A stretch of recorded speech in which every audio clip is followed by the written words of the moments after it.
حضور نبی رحمت صلی اللہ علیہ وسلم کے عظیم صحابی جلیل جن کے بارے میں رحمت عالم صلی اللہ علیہ وسلم نے اپنی زوجہ محترمہ حضرت ام المؤمنین سیدہ ام حبیبہ رضی اللہ تعالی عنہ کے پاس جب آپ صلی اللہ علیہ وسلم گھر میں تشریف لاتے ہیں اور دیکھتے ہیں کہ ام المؤمنین حضرت ام حبیبہ اپنے بھائی حضرت امیر معاویہ بن ابی سفیان کے بالوں میں سر کے بالوں میں کنگھی کر رہی ہے، تو آپ صلی اللہ علیہ وسلم نے دیکھ کر فرمایا کیا ام حبیبہ تم اس سے محبت کرتی ہو؟ تو انہوں نے فرمایا ایسا کیسے ہو سکتا ہے کہ کوئی بھائی یا کوئی بہن اپنے بھائی سے محبت نہ کرے، یقیناً میں اس سے محبت کرتی ہوں۔ تو آپ صلی اللہ علیہ وسلم نے فرمایا اے ام حبیبہ سن لو، صرف تم اپنے بھائی سے محبت نہیں کرتی ہو بلکہ اللہ اور اللہ کا معبود پیغمبر وہ بھی اس سے محبت کرتا ہے۔ اور حضرت امیر معاویہ رضی اللہ تعالیٰ عنہ وہ صحابی جلیل ہیں جنہوں نے سن 7 نبوی میں ہجری میں قبول اسلام کیا صلح حدیبیہ کے بعد، اور آپ صلی اللہ علیہ وسلم کے عمرہ قضا کی ادائیگی کے دوران آپ صلی اللہ علیہ وسلم کے بعد جو ہے وہ ترشائے قصر کیا، انہوں نے حجام کی ذمہ داری انہوں نے انجام دی، اور وہی بات مبارک آپ صلی اللہ علیہ وسلم کے منہ مبارک انہوں نے اپنے پاس سنبھال کر رکھ لیے، اور اپنی وفات کے وقت وصیت کی کہ یہ بات اور آپ صلی اللہ علیہ وسلم کے چند ناخن مبارک میرے پاس موجود ہیں، انہیں میرے منہ اور میری آنکھوں پر رکھ دیجیے گا، میں ان کے فیض سے مستفید ہونا چاہتا ہوں، اس عالم میں کل قیامت کو روز پوچھنا چاہتا ہوں کہ رحمت عالم صلی اللہ علیہ وسلم کے منہ مبارک اور ناخن مبارک میرے جسم کے ساتھ جو ہے ملے ہوئے اور متصل ہوں۔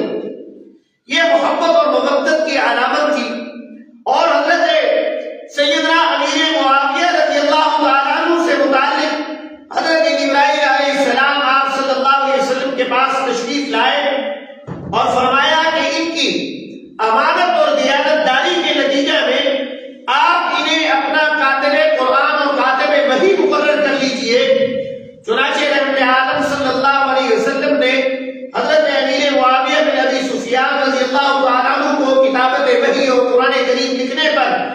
متمکن فرمایا، اور آپ رضی اللہ تعالیٰ عنہ کے بھائی حضرت یزید بن ابی سفیان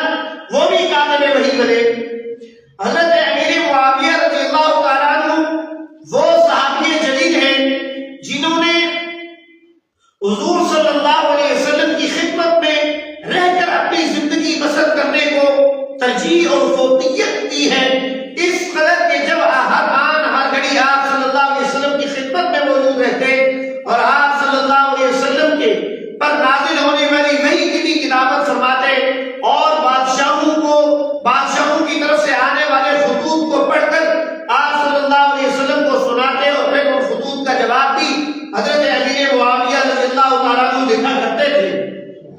تو یہ کوئی معمولی بات نہیں ہے، حضرت امیر معاویہ رضی اللہ تعالیٰ عنہ کو کتابت وحی کے منصب پر متمکن کرنا، ان کو فائزیاب کرنا، یہ آپ صلی اللہ علیہ وسلم کا اپنا عزم اور ارادہ صرف نہیں ہے بلکہ آپ صلی اللہ علیہ وسلم کا ارشاد گرامی ہے جس کو قرآن کریم نے نقل کیا سورہ النجم کے اندر، وَمَا يَنطِقُ عَنِ الْهَوَىٰ إِنْ هُوَ إِلَّا وَحْيٌ يُوحَىٰ، کہ میں کوئی بات اپنی زبان مبارک سے نہیں نکالتا،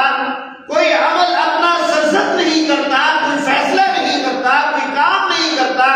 جب تک مجھے خود پر اللہ تعالیٰ کی وحی نازل نہ ہو۔ یعنی جو زندگی کے امور آپ صلی اللہ علیہ وسلم نے سر انجام دیے، جو بات کی، جو کام کیا، جو عمل کیا، جو دعوت دی، جو خاموشی اختیار کی، یہ ساری کی ساری کے اوپر رضامندی رب تعالیٰ کی موجود تھی۔ اللہ تعالیٰ کے اذن کے ساتھ آپ صلی اللہ علیہ وسلم افعال اور اعمال اور اقوال کو ارشاد فرمایا کرتے تھے۔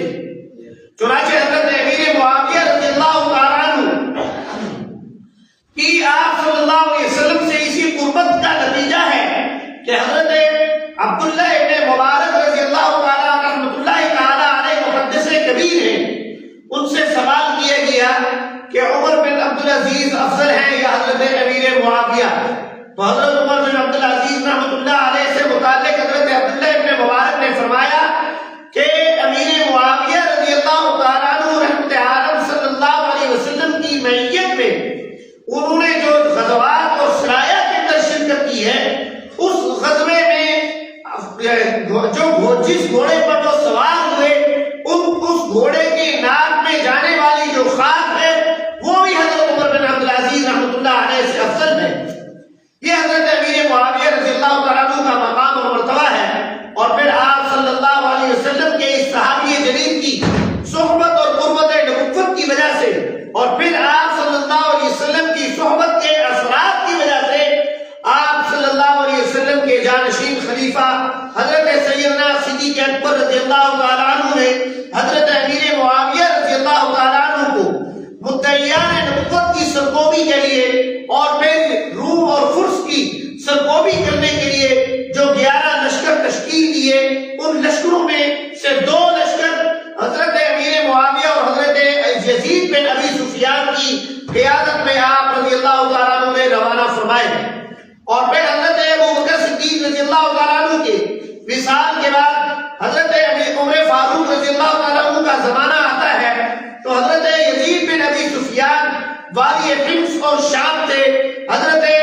عمر فاروق رضی اللہ تعالیٰ عنہ نے حضرت یزید بن ابی سفیان کی وفات کے بعد ان کے بھائی حضرت امیر معاویہ کو والی شام اور مصر جو فلسطین اور حمص کا والی مقرر فرمایا۔ اور پھر حضرت عثمان غنی رضی اللہ تعالیٰ عنہ کے زمانے میں بھی آپ رضی اللہ تعالیٰ عنہ نے برابر یہ ذمہ داری ولایت اور گورنری کی ذمہ داری سر انجام دی۔ قریباً 20 سال تک خلافت کی ولایت کی ذمہ داری کو آپ سر انجام دیتے رہے، یعنی گورنر رہے۔ اس کے بعد حضرت علی المرتضیٰ رضی اللہ تعالیٰ عنہ کا زمانہ خلافت آتا ہے، تو آپ رضی اللہ تعالیٰ عنہ کو کے پاس جب حضرت عثمان بن عفان رضی اللہ تعالیٰ عنہ کی بیوی حضرت عثمان غنی رضی اللہ تعالیٰ عنہ کا خون آلود کردہ لے کر جاتی ہیں اور کہتی ہیں کہ میرے خاوند کو اور خلیفۃ المسلمین کو ظلماً اور مظلوماً قتل کر دیا گیا ہے، ان کے انصاف کے لیے کوشش کیجیے۔ تو آپ رضی اللہ تعالیٰ عنہ قصاص عثمان کے معاملے پر پیش قدمی کرتے ہیں، اور یہ پیش قدمی بات چیت سے بڑھتے بڑھتے آخر میں جنگ صفین کے نتیجہ میں ایک جنگ برپا ہوتی ہے۔ حضرت علی المرتضیٰ رضی اللہ تعالیٰ عنہ سے حضرت امیر معاویہ رضی اللہ تعالیٰ عنہ نے یہ تقاضا اور مطالبہ کیا تھا کہ آپ ان جو اہل بغات ہیں، سرکشی کرنے والے ہیں، عدوانی کرنے والے ہیں، محاصرہ کرنے والے ہیں، مدینہ پر غزوہ کرنے والے ہیں، ان سے قصاص عثمان لیجئے۔ اگر آپ یہ قوت اور طاقت نہیں رکھتے، مجھے حکم دیجئے، میں اس کی سرکوبی کرتا ہوں۔ حضرت علی المرتضیٰ رضی اللہ تعالیٰ عنہ نے فرمایا، مدینہ منورہ میں صحابہ کرام رضوان اللہ اجمعین اس وقت موجود نہیں ہیں، مسلمانوں کی اہل ایمان کی قوت کم ہے، اہل ایمان حج کے سفر پر موجود ہیں، لہذا ابھی سرے فی الفور انتقام یا قصاص لینا مشکل اور دشوار ہے، نہ تو میں خود لے سکتا ہوں نہ ہی آپ کو لینے کی اجازت دیتا ہوں۔ اس معاملے میں اختلاف ہوا، اس کے نتیجہ میں 2 جنگیں، جنگ جمل اور جنگ صفین واقع ہوئی ہے۔ لیکن پھر یہ جنگ کا اختلاف قرآن کریم کے حکم اور فیصلے پر ہوا کہ حضرت امیر معاویہ رضی اللہ تعالیٰ عنہ اور حضرت علی المرتضیٰ رضی اللہ تعالیٰ عنہ نے قرآن کریم پر فیصلہ کرنے کا عزم اور ارادہ کر لیا۔ اس کے نتیجہ میں ایک تیسرا گروہ خوارج کا ظاہر ہوا، اس نے حضرت علی المرتضیٰ رضی اللہ تعالیٰ عنہ کو شہید کر دیا۔ لیکن شہادت حضرت علی رضی اللہ تعالیٰ عنہ سے قبل ہی نہج البلاغہ کے اندر بھی یہ بات موجود ہے کہ حضرت امیر معاویہ رضی اللہ تعالیٰ عنہ کو حضرت علی رضی اللہ عنہ کے زمانے کے سامنے بعض لوگ برا بھلا کہتے ہوئے نظر آئے، تو آپ نے فرمایا امیر معاویہ کی حکومت کو، عمارت کو برا بھلا مت کہو، کہ اگر امیر معاویہ تمہارے درمیان نہ موجود نہ ہو تو تمہاری گردنیں اڑا دی جائیں گی۔ اور پھر حضرت علی المرتضیٰ رضی اللہ تعالیٰ عنہ نے اس جنگ صفین کے بعد فرمایا کہ ہم نہ تو میں ایمان، اسلام، ایقان اور عبادت کے معاملے میں اللہ اور اللہ کے رسول پر ایمان لانے کے معاملے میں ہم اہل شام سے بڑھ کر ہیں، نہ وہ ہم سے بڑھ کر ہیں، نہ ہم گناہگاری سے جو ہے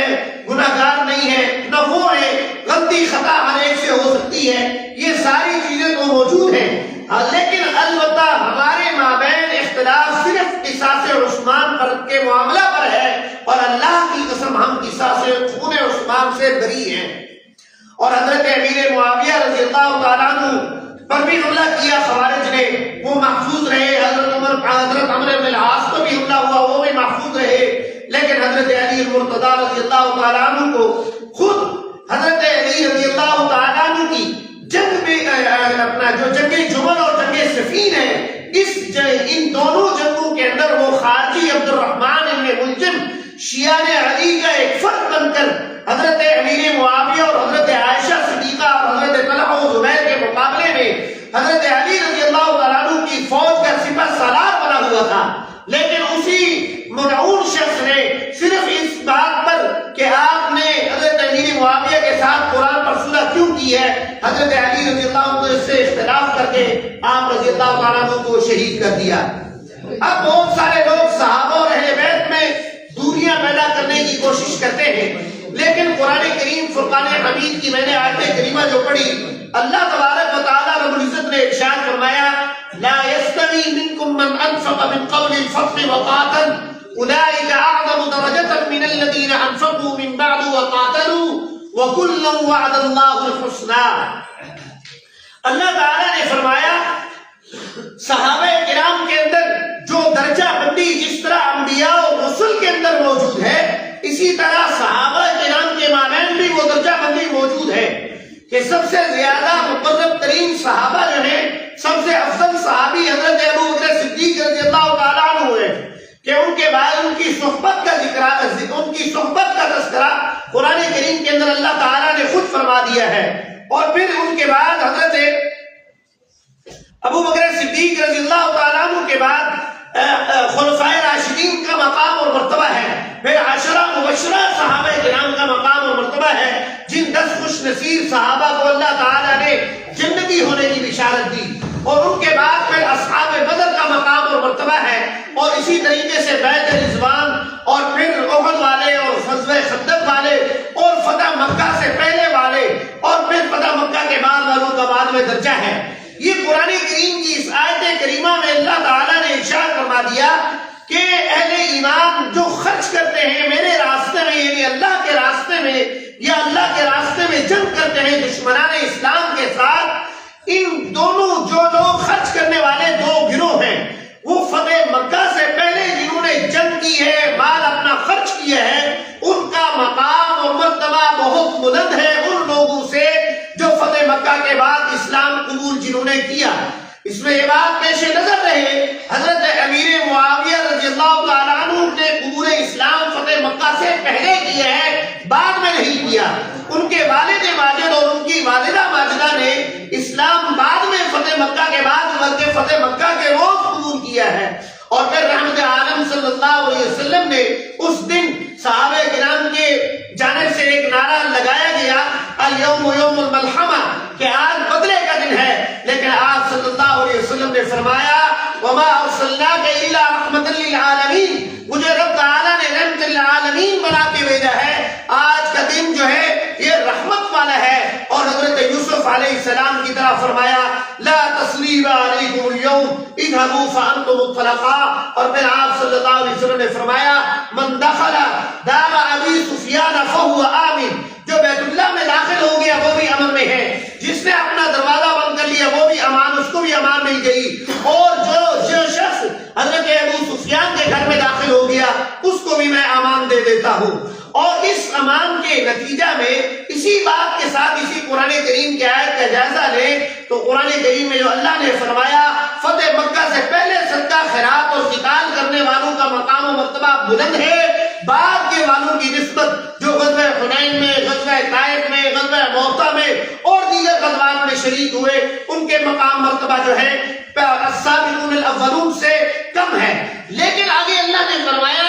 درجۃ من الذین انفقوا من بعد وقاتلوا وکلا وعد اللہ الحسنى، البتہ اللہ فرماتے ہیں ہر ایک صحابی کے ساتھ میں حسنہ کا وعدہ کرتا ہوں، ہر ایک صحابی کے ساتھ اچھائی کا، بھلائی کا، خیر کا میرا وعدہ ہے۔ اور یہی وجہ ہے کہ قرآن کریم میں جہاں کہیں بھی جمع صحابہ کرام کا تذکرہ ہوا ہے وہاں اللہ تبارک و تعالیٰ رب العزت نے جمع کا صیغہ استعمال کیا ہے، اولئک هم الراشدون، اولئک هم الصدیقون، اولئک هم المفلحون رضی اللہ عنہم ورضوا عنہ، کہ میں ان سے راضی اور وہ مجھ سے راضی ہے۔ چنانچہ علماء امت نے اور مفسرین کرام نے، محدثین اعلام نے فرمایا ہے یہ تمام کے تمام جو جمع کا جو صیغہ ہے اس کا اطلاق تمام صحابہ کرام علیہ اجمعین پر ہوتا ہے، لہذا اس سے کوئی بھی صحابی مستثنا نہیں ہے، کسی کو بھی منہا نہیں کیا جا سکتا تھا۔ اسی کی بنیاد پر ایک اشارہ کیے دیتا ہوں، 22 رجب المرجب کو ایک قبیح اور شنیع رسم جو سن 1906 میں لکھنؤ کے اندر امین مینائی نے ایک شیعہ شاعر تھا اس نے شروع کی تھی، اس رسم قبیح کا ثمرہ اور اس کا اگرچہ پس منظر تو یہ بیان کیا کہ حضرت امام جعفر صادق رحمۃ اللہ علیہ نے خواب میں فرمایا کہ میرے نام پہ کوئی خیرات کر دی جائے، لیکن یہ خیرات اس دن کی جا رہی ہے جس دن اس عظیم صحابی جلیل کا یوم وفات ہے، اور پھر یہ صحابی جلیل اتنا عظیم ہے کہ انہوں نے ان کے بارے میں آپ صلی اللہ علیہ وسلم نے فرمایا اول جیش جبل البحر فقد اوجبوا، سب سے پہلا لشکر جو سمندری راستے میں اترے گا اپنی کشتیاں اتار کے پرچم اسلام کو سر بلند کرنے کی کوشش کرے گا اس پر جنت واجب ہے۔ اس لشکر کی قیادت اور سیادت حضرت امیر معاویہ رضی اللہ تعالیٰ عنہ فرما رہے تھے۔ حضرت امیر معاویہ رضی اللہ تعالیٰ عنہ نے چونکہ یہود، نصارہ اور سبائیت اور منافقین کے جو ہے نا ناکو چرے چبوائے 40 سال تک ان کو جو ہے پلٹنے نہیں دیا اپنی ریاست کے اندر، اس کے زمرے اس کے رد عمل کے طور کے اوپر یہاں کے بر صغیر کے مینائی اور ناصری خاندان نے یہ رسم قبیح شروع کی ہے۔ بعض اہل سنت کے گھرانوں کے اندر بھی یہ رسم چلتی ہے، اس سے احتراز کریں چونکہ آپ صلی اللہ علیہ وسلم کا فرمان گرامی ہے میرے لیے میرے صحابہ کو اور میرے سسرال کو معاف کر دو۔ حضرت امیر معاویہ صحابی جلیل بھی ہیں اور آپ صلی اللہ علیہ وسلم کے صالح اور مسلمانوں کے خالو بھی ہیں، لہذا اس بنیاد پر آپ صلی اللہ علیہ وسلم نے فرمایا کہ میرے لیے میرے صحابہ اور میرے سسرال کو معاف کر دو، اور جو کوئی شخص انہیں برا بھلا کہتا ہے اس پر اللہ اور اللہ کے رسول کی اور فرشتوں کی بھی لعنت نازل ہوتی ہے۔ حضرت عشق پیران پیر شیخ عبد القادر جیلانی رحمۃ اللہ علیہ کا ارشاد گرامی ہے، وہ فرماتے ہیں کہ میں ایک راستے میں بیٹھا ہوا ہوں اور اس راستے سے اگر حضرت امیر معاویہ رضی اللہ تعالیٰ عنہ کا گھوڑا گزرتا ہے اور اس گھوڑے کی ٹانگوں سے اڑنے والی جو خاک میرے ناک میں جاتی ہے میں اس کو جو ہے اپنی بخشش کا ذریعہ سمجھتا ہوں۔ دعا ہے اللہ تعالیٰ مجھے اور آپ کو صحابہ اور اہل بیت کی محبت سے متمتع اور مالا مال فرمائے۔ وما علینا الا البلاغ المبین۔